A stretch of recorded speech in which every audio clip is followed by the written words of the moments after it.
نحمدہ و نصلی و نسلم علی رسول الکریم اما بعد۔ نبی کریم صلی اللہ علیہ وآلہ وسلم 8 سال کی عمر میں حضرت ابو طالب کے حوالے ہوئے۔ پھر جب آپ کی عمر مبارک کوئی 15 سال کے قریب ہوئی تو قریش میں ایک جنگ لگی جس کو جنگ فجار کہتے ہیں۔ آپ علیہ الصلوۃ والسلام فرما رہے ہیں کہ میں اس جنگ میں شریک ہوا، لیکن میں صرف ایک ڈھال لے کر گیا تھا اور میرے چچاؤں پر جو وار ہوتے تھے پتھر یا تیروں نیزوں کے، تو میں ان سے حفاظت کرتا تھا، میں نے کسی پر کوئی وار نہیں کیا۔ پھر آپ کی عمر مبارک جب 25 سال کو ہوئی تب آپ کو تجارت کا شوق ہوا کہ عرب کے جو لوگ تھے مکہ المکرمہ کے، وہ پیشہ کے حساب سے تجارت کرتے تھے، تاجر تھے، اور ملک شام تک جاتے تھے اور سامان لے کر جاتے تھے اور وہاں فروخت کرتے تھے اور وہاں سے کوئی اور سامان لے کر واپس آتے تھے۔ تو یہ ان کی جو معیشت کا دار و مدار تھا وہ تجارت پر تھا، تو وہاں رواج بھی تھا۔ تو اسی رواج کے پیش نظر آپ کو بھی شوق تھا تجارت کا، لیکن آپ کے پاس اتنا سرمایہ نہیں تھا۔ تو بی بی خدیجہ الکبریٰ رضی اللہ تعالی عنہا ایک نہایت پاک دامن اور مالدار عورت تھی۔ وہ اپنا مال تجارت لوگوں کو شراکت کی بنیاد پر دیا کرتی تھی۔ تو اس نے نبی اکرم صلی اللہ علیہ وآلہ وسلم کا کچھ سنا تو انہوں نے خود ہی پیشکش کر دی، اور جناب نبی کریم صلی اللہ علیہ وآلہ وسلم بی بی خدیجہ رضی اللہ تعالی عنہا کا مال شراکت کی بنیاد پر، یعنی مال کسی کا ہوتا ہے، محنت کسی کی ہوتی ہے، اس بنیاد پر آپ جو ہے وہ سامان تجارت لے کر آپ نے بھی ملک شام کا رخ اختیار فرمایا۔ جبکہ بیوی صاحبہ کا ایک غلام جس کا نام میسر آیا ہے وہ بھی حضور علیہ الصلوۃ والسلام کے ساتھ تھا۔ یہ جب سفر ہوتے تھے تو اس میں 3 مہینے 6 مہینے بھی لگ جاتے تھے۔ تو میسرہ نے جب حضور علیہ السلام سے سفر اختیار کیا، اور اس سفر میں ایک جگہ جب نبی کریم صلی اللہ علیہ وآلہ وسلم کسی درخت کے سائے میں آرام فرما رہے تھے تو وہاں ایک راہب نے آپ کو دیکھا۔ اس نے یہ دیکھا کہ نبی علیہ السلام جس درخت کے سائے کے نیچے آرام فرما رہے ہیں وہ سایہ جو ہے رخ نہیں بدلتا۔ درخت کا سایہ وقت کے اعتبار سے رخ بدلتا رہتا ہے، صبح کہیں اور ہوتا ہے، دوپہر کہیں اور ہوتا ہے، شام کو کہیں اور ہوتا ہے، لیکن وہ راہب لوکل تھا۔ اس نے یہ جب علامتیں دیکھیں تو میسرہ سے پوچھا کہ یہ کون ہے؟ تو میسرہ کہنے لگا کہ قریشی جوان ہے۔ تو نستور راہب کہنے لگا کہ نہیں، اس پہ تو مجھے وہ علامتیں نظر آ رہی ہیں جو نبی آخر الزمان میں ہوں گی، اور یہ شاید وہی نبی ہے صلی اللہ علیہ وآلہ وسلم۔ تو اس نے ایک پیشن گوئی کر دی۔ پھر آپ کی امانت، آپ کی صداقت، آپ کی نشست، آپ کی برخاست، آپ کا اٹھنا، آپ کا بیٹھنا، آپ کا کلام کرنا، یعنی کوئی چیز ایسی نہیں تھی جو آپ علیہ الصلوۃ والسلام کی مبارک شخصیت سے جھلک رہی ہوتی۔ نبی آخر زمان کا نور، انوار، اطوار کیسے ہوں گے؟ تو میسرہ کے دل پر کافی اثر ہوا، اور جب وہ قافلہ چھوٹا سا نبی علیہ السلام کا واپس آیا تو جو نفع ہونا تھا مال کا وہ نفع بھی ڈبل تھا۔ تو یہ باتیں جب تمام بی بی خدیجہ الکبریٰ کی خدمت میں میسرہ نے رکھیں تو بیوی صاحبہ بھی کافی متاثر ہوئیں، اور بیوی صاحبہ کا ایک چچا زاد بھائی تھا، اس کا نام ورقہ بن نوفل تھا۔ وہ آسمانی علوم کا ماہر تھا، اور اس نے انجیل کو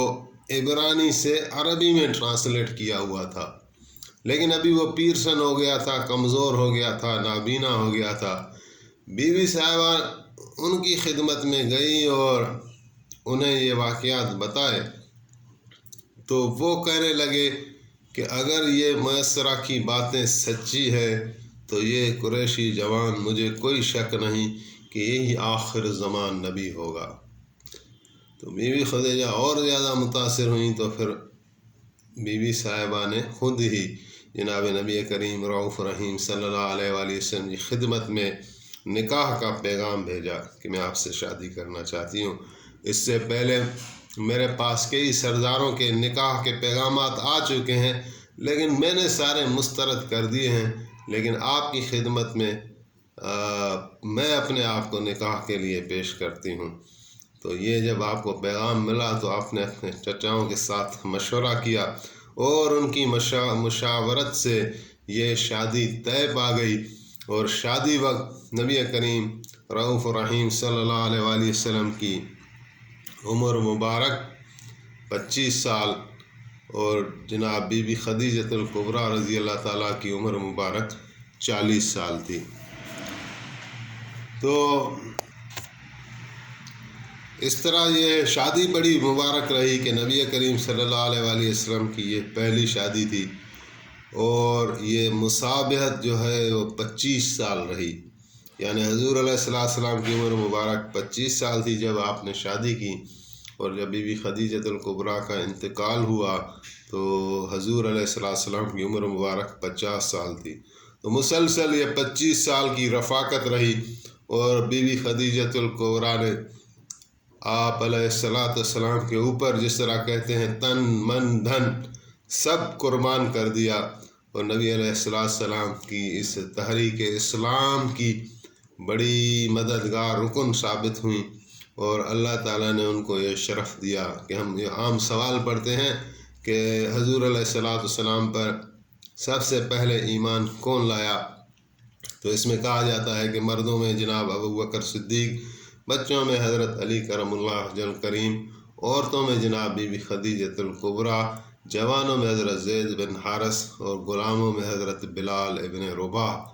لیکن حقیقت یہ ہے کہ عورتوں اور مردوں میں سب سے پہلے جو ایمان کی دولت نصیب ہوئی وہ جناب بی بی خدیجۃ الکبریٰ رضی اللہ تعالی عنہا کو نصیب ہوئی۔ تو اللہ تعالیٰ نے ان کو بڑا رتبہ دیا، اور نبی کریم صلی اللہ علیہ وآلہ وسلم کی جو اولاد ہوئیں وہ بھی خالی حضرت ابراہیم علیہ السلام جو آخر میں بی بی ماریہ رضی اللہ تعالی عنہا کے بطن اطہر سے پیدا ہوئے تھے، ان کو چھوڑ کر باقی بھی جو حضور علیہ السلام کی اولاد ہوئی وہ بی بی خدیجۃ الکبریٰ رضی اللہ تعالی عنہا سے ہوئی۔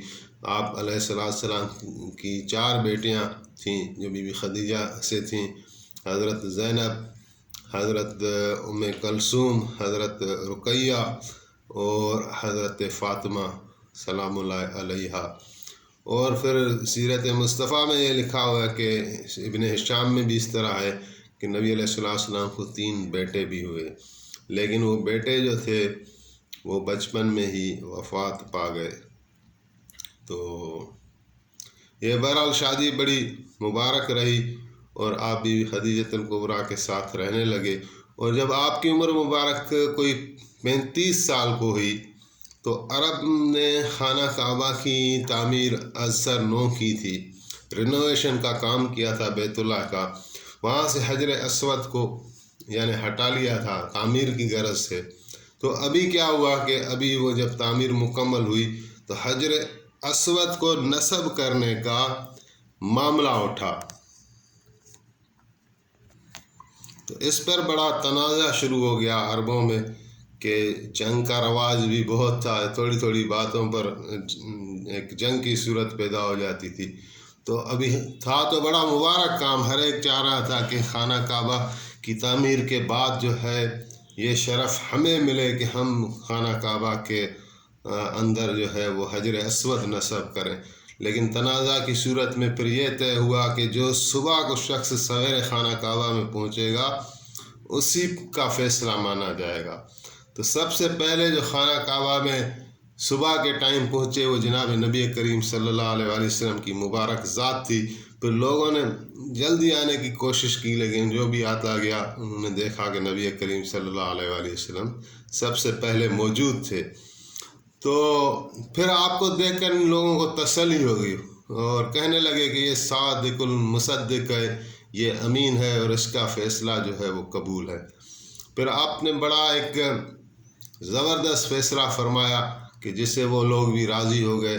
آپ نے ایک چادر منگوائی اور چادر کو جو ہے اس پر حجر اسود رکھا، اور جو سردار تھے جتنے بھی جو چاہ رہے تھے کہ میں رکھوں، ان سب کو آپ نے کہا کہ اس چادر میں آپ اس کو ایک ساتھ اٹھائیں حجر اسود کو، اور جب خانہ کعبہ کے دیوار کے قریب لایا گیا تو آپ نے انہی کو کہا کہ میں تم سب لوگوں سے کا امین بن کے یہ خانہ کعبہ کی دیوار میں نصب کرتا ہوں۔ اس پر وہ سارے راضی ہو گئے۔ پھر جب آپ کی عمر مبارک 40 سال کے قریب ہوتی گئی تو آپ میں ایک خلوت پسندی آ گئی، طبیعت میں یعنی تنہائی کو آپ پسند کرنے لگے، اکیلے رہنے لگے۔ اور پھر جب آپ کی عمر مبارک یعنی جیسے جیسے قریب ہوتی گئی، تقریباً 6 مہینے پہلے، تو آپ کو یعنی خواب آتے تھے۔ خواب ایسے آتے تھے کہ جو خواب رات کو آپ دیکھتے تھے، صبح کو حقیقت بن کے آپ کے سامنے آ جاتا تھا، یا یوں سمجھیں جو صبح کو ہونے والا ہے وہ آپ کو ایک رات پہلے دکھا دیا جاتا تھا۔ اور آسمان سے آپ فرما رہے ہیں کہ بہت عرصے سے، جبکہ آپ کی عمر مبارک 25 سال تھی، تو ایک روشنی نظر آتی تھی، اس کو دیکھ کر ایک سرور ملتا تھا، مسرت ملتی تھی، لیکن اس روشنی سے کوئی آواز وغیرہ نہیں آتا تھا۔ لیکن جب آپ کی عمر مبارک 40 سال کے قریب ہوتی گئی تو پھر آپ پر یہ نشانیاں کھل کر سامنے آنے لگیں۔ آپ فرما رہے ہیں کہ مجھے یعنی آواز آتی تھی، السلام علیکم یا رسول اللہ، پتھر سے، درخت سے، دائیں بائیں، لیکن دیکھتا تھا تو کوئی نظر نہیں آتا تھا۔ تو اس طرح مجھے آوازیں آتی تھی، السلام علیکم یا رسول اللہ، السلام علیکم یا رسول اللہ۔